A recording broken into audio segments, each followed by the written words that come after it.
Aku enggak, aku berpikir sebaliknya, mafhum mukhalafahnya. Justru kalau di sistem patriarki itu yang menguasai laki-laki itu justru perempuannya. Kanan gitu loh. Gaji 3 juta, anak 5, SPP-nya 3 juta. Gitu kan enggak bertanggung jawab juga, berarti kita juga harus.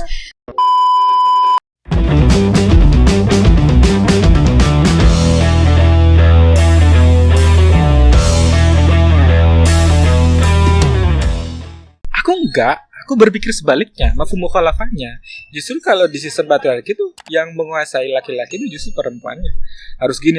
Ketika laki-laki itu enggak memenuhi misalnya cukup buat gaji misalnya 3 juta, cukup buat sebulan. Itu kadang si perempuan masih ngomel, masih gini. Ya, merasa terus ada tekanan gitu loh. Gaji 3 juta, anak 5, SPP-nya 3 juta. Gitu kan enggak bertanggung jawab juga, berarti kita juga harus melihat lingkungannya seperti apa gitu. Enggak, yang aku tahu itu seperti apa. Siapa tahu 3 juta itu yang kurang gitu. Ya kamu misalnya lah istri ya dikasih 5.000 buat masak, ya aku juga ya enggak 5.000 juga. Enggak mungkin. Apa, gitu.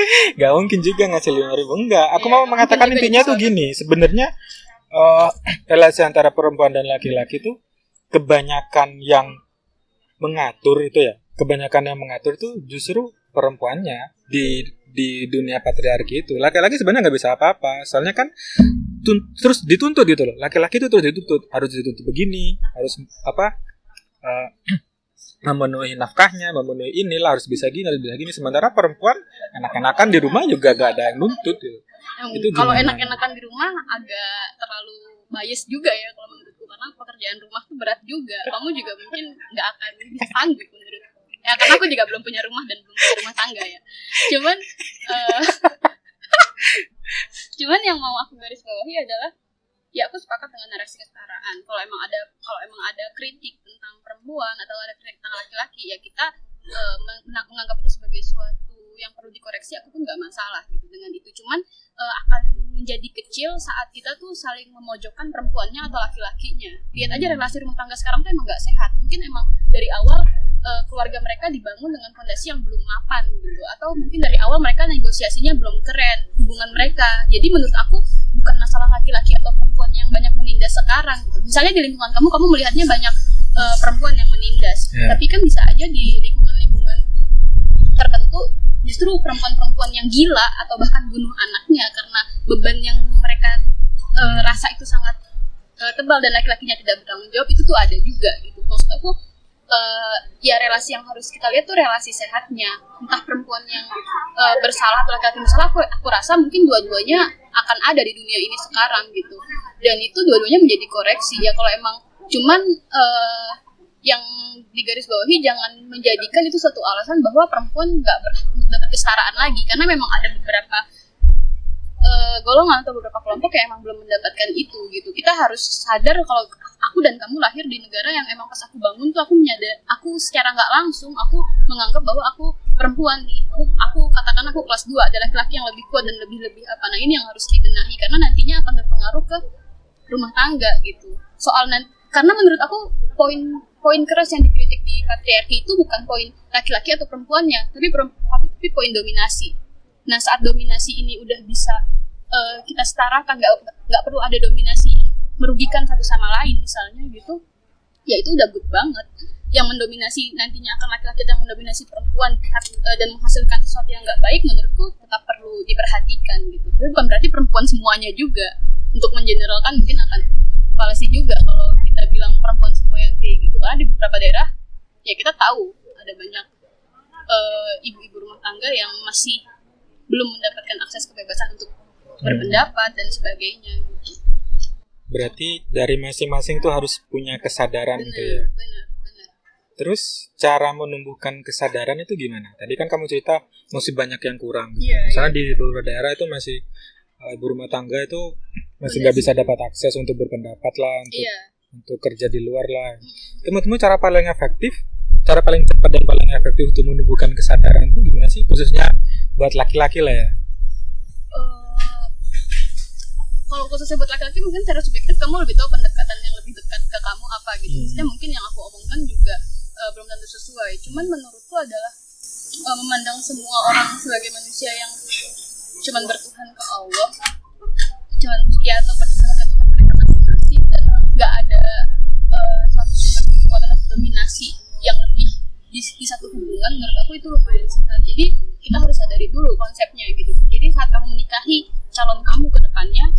tidak untuk mendominasi dia gitu, dan enggak untuk men-setting dia, karena menurutku akan sulit saat kamu dari awal mikirnya udah ini aku punya istri nih, harusnya aku apain ya gitu. Menurutku ya udah jalan bareng aja. Kita maksudnya bisa sama-sama berkembang, menegasikan dominasi itu sih. Kalau menurutku sih gini ya, khususnya bagi laki-laki itu ya, yang membentuk pola pikir yang tertutup itu kan sebenarnya dari lingkungan dan juga pendidikan. Pengalaman dia itu bagaimana cara dia berpikir tentang segala hal, termasuk tentang relasi antara perempuan dan laki-laki, termasuk juga pengetahuan tentang agama. Misalnya gini ya, kemarin tuh saya pernah komen sebuah tweet orang terkenal itu. Dia bilang kalau seorang suami itu mau poligami itu nggak perlu izin istri. Maksudnya istrinya juga nggak boleh keberatan ketika si suami itu mau poligami. Dan itu memang diakui pendapatnya mazhab Syafi'i. Mazhab Syafi'i itu gitu, ketika laki-laki itu mau nikah lagi gitu ya, itu nggak perlu izin istri, ya tinggal nikah aja, nggak perlu ridho dan nggak perlu kesepakatan istri kayak itu. Beda lagi dengan di Indonesia yang undang-undang masjidnya udah harus ada tanda tangan si istri lah. Nah itu pengalaman pendidikan dan juga doktrin agama itu sangat berpengaruh. Jadi kalau menurutku menumbuhkan kesadaran itu memang harus dari kecil. Misalnya kalau dia keluarganya tertutup, ya pasti bakal tertutup. Satu-satunya cara ya dia harus sekolah, harus punya relasi banyak, harus baca buku banyak. Itu sih menurutku. Karena itu kemarin langsung tak protes kan. Saya nggak sepakat dengan itu. Kenapa? Karena kalau istri itu misalnya nggak ada nggak ada ruang untuk menolak dan harus menerima segala kerbatan itu kan sama aja dengan konsep amat kan, konsep budak perempuan amat itu. Kalau budak kan mau diapain aja terserah, yang penting dia ngasih makan itu kan. Berarti kamu menyadari Kalau konsep sih itu enggak. ya. Ketika kamu Ya kan, aku keluar tentang perempuan kamu benar sadar gitu. Kamu mancing doang kan. Coba ya aku komen. Enggak Rika. Iya. Enggak. Kamu sadar dong dengan konsepsi itu. Iya, kembali ke tadi itu kan kayak istriku kok seakan-akan kayak budak gitu. Mau diapain aja boleh, bahkan ketika dia mau nikah lagi pun nggak perlu izin. Dan itu sangat di pendapatnya mazhab Syafi'i itu sangat sangat disucikan gitu. Seakan-akan pendapat imam mazhab itu selalu benar, selalu maksum. Padahal kan kita tahu kalau yang maksum itu hanya Nabi. Semua pendapat itu pasti mengandung benar, mengandung salah. Imam Syafi'i sendiri kan pernah bilang kalau pokoknya intinya itu pendapat kita itu benar, mengandung kesalahan, dan pendapat lain itu salah tapi juga mengandung kebenaran. Itu juga sih yang aku kritik dari pola lingkungan pendidikan dan juga doktrin keagamaan itu, pokoknya harus gini. Itu yang nggak bisa saya terima. Kalau menurut aku mungkin kalau dari agama Mas Amang lebih paham ya bagaimana menyikapi mazhab-mazhab gitu. Cuman menurutku juga aku setuju dengan itu, karena ada beberapa orang yang sangat kaku dan bias dengan kepercayaan dia gitu. Jadi poinnya bukan ke doktrin agamanya mungkin. Jadi bagaimana penalaran agama itu stuck dan dia nggak berkembang gitu. Saat stuck dan nggak berkembang kan menurutku akan bahaya banget. Itu sama kayak di relasi hubungan yang benar-benar nggak mau menerima pendapat dari manapun, itu kan nggak baik juga gitu. Tapi sebenarnya ini aku yang nanya ya. Tapi sebenarnya akan ekstrimkah saat kita dengan tegas menyatakan katakanlah pendapat Syafi'i itu harus dikonstruksi ulang gitu. Secara keagamaan apakah itu satu hal yang ekstrim, tabu atau gimana? Karena aku juga sendiri merasakan banyak hal yang ingin aku pertanyakan lagi gitu. Untuk diriku sendiri oke, tapi untuk keluarnya mungkin aku bukan di ranah itu gitu. Kalau menurutku sendiri sih gini, pendapat yang terlalu tertutup itu, terlalu eksklusif itu juga perlu dikonstruksi, termasuk pendapat siapapun. Imam Syafi'i, Imam Abu Hanifah, Imam Malik juga. Dulu itu perbedaan pendapat juga biasa. Bahkan kan Imam Syafi'i pernah manistasana fakultas syara'ah itu kan, mengolok-olok Imam Abu Hanifah itu kan, yang menggunakan metode istisna. Sebenarnya perdebatan akademik itu biasa, tapi kan kenapa sekarang kok seakan-akan ruang perdebatan intelektual itu tertutup gitu loh. Kalau menurutku yang penting tuh kita tuh berada di posisi moderat tadi. Aku juga nggak begitu setuju terhadap beberapa aktivis feminisme yang menurutku itu ya terlalu terlalu ekstrim juga sih. Kalau misal dia cuma bilang kita harus mengkonsumsi pendapat ini, itu nggak masalah.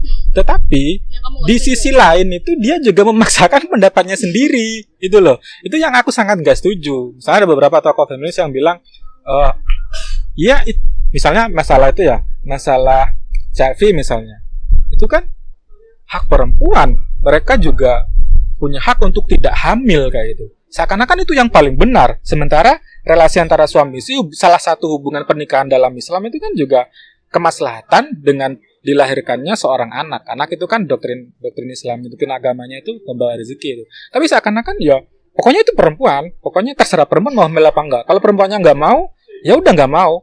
Seakan-akan mereka menutup dialog ketika si laki-laki mau punya anak perempuan dan enggak, itu gimana cara itu.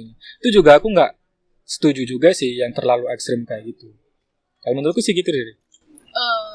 Iya, aku maksudnya kalau ngomongin childfree emang kita ngomongin kebebasan berham dulu ya menurut aku, bagaimana menjalankan hak asasi manusia di luar keagamaan. Menurutku itu udah ranah masing-masing. Maksudnya kamu ada kepercayaan seperti itu, aku nggak mempermasalahkan, dan ada teman-teman yang mempunyai kepercayaan bahwa tubuhku otoritasku, nggak masalah juga menurutku, karena yang aku support dan selalu aku ini adalah kesadaran dari teman-teman untuk menyatakan bahwa dirinya itu bukan suatu budak atau bukan kelas kedua. Itu menurutku udah oke gitu. Jadi maksudnya semangat kesadaran ini kan harus kita push terus gitu. Semangat kesadaran bahwa nantinya akan melahirkan doktrin-doktrin baru, child-free atau apa segala macam, ya kita akan kembalikan itu ke hak asasi manusianya, bukan ke keagamaannya menurutku. Walaupun dengan tidak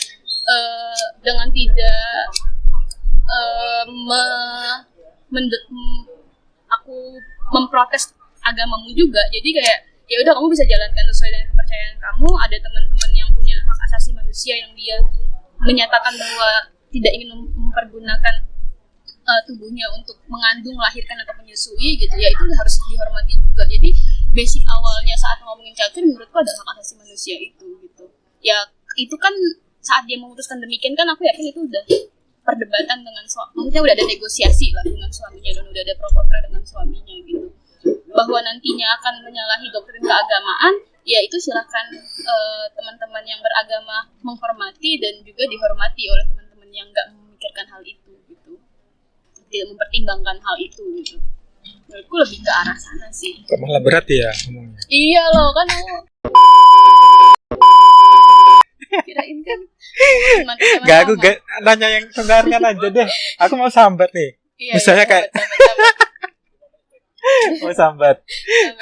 Silakan. Kenapa kok cewek tuh di lingkungan kita itu selalu Di lingkungan kita.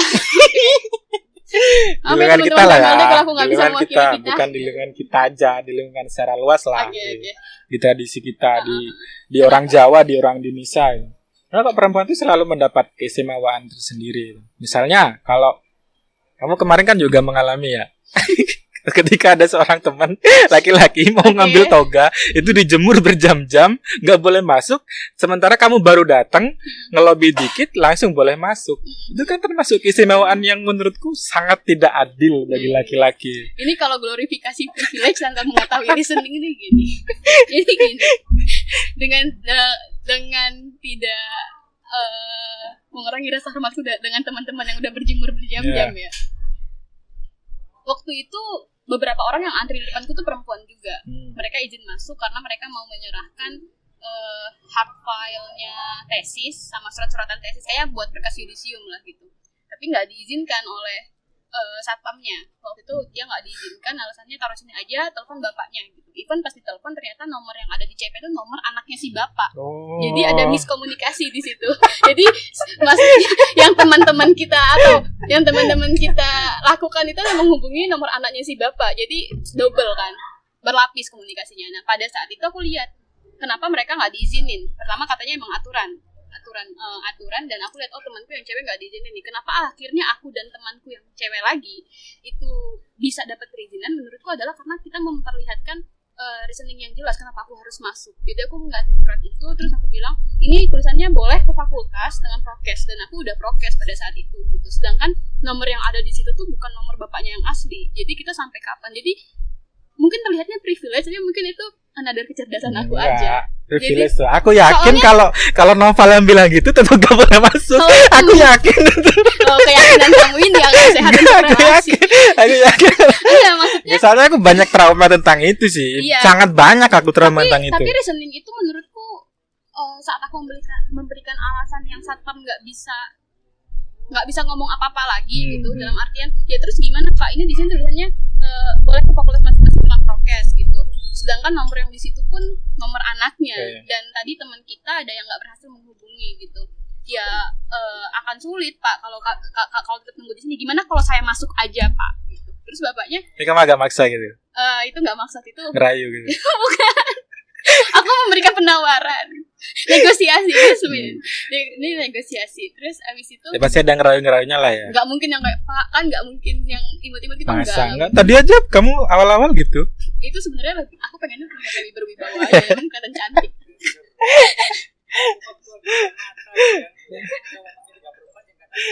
Langsung diusir ya. Silakan isi itu. Padahal cowok dibentak-bentak.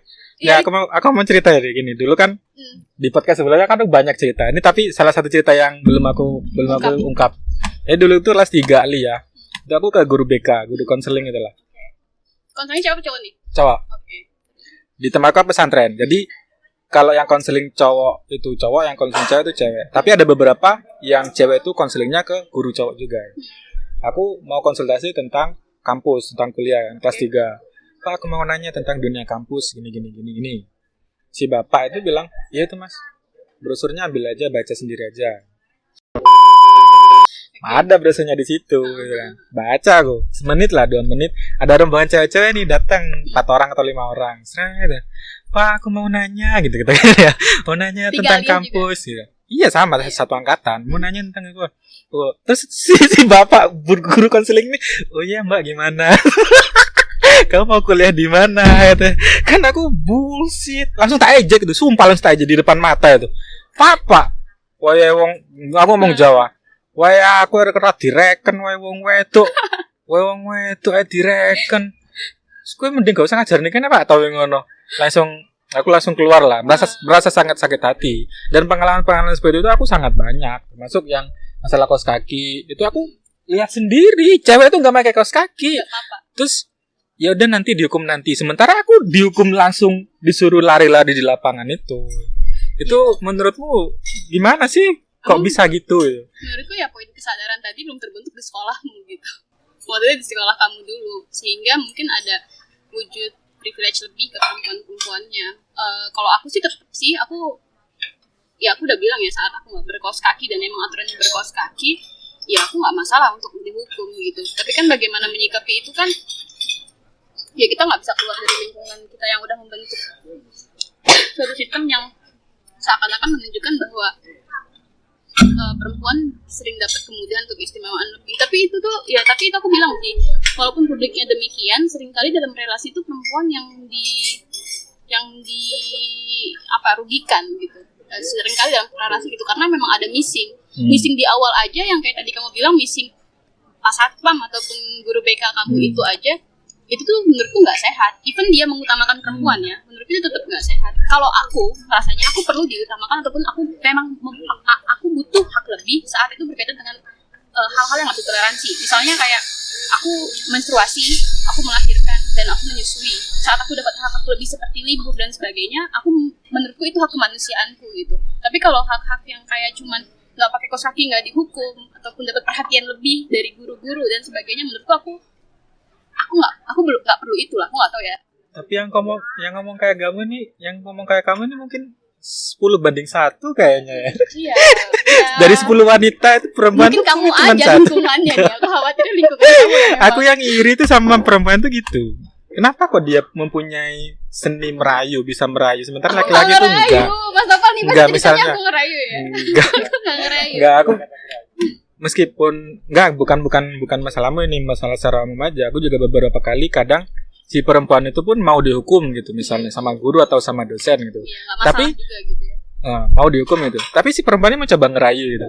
Dan itu guru atau dosen cowok ini laki-laki nih langsung luluh gitu. Itu yang salah perempuannya apa laki-lakinya? Kamu Ya nggak makanya kan berani aku bilang iri. Laki-laki tuh gak punya seni merayu, sementara Selama perempuan tuh itu punya ya. seni merayu. Udah laki selemah itu. Iya kan?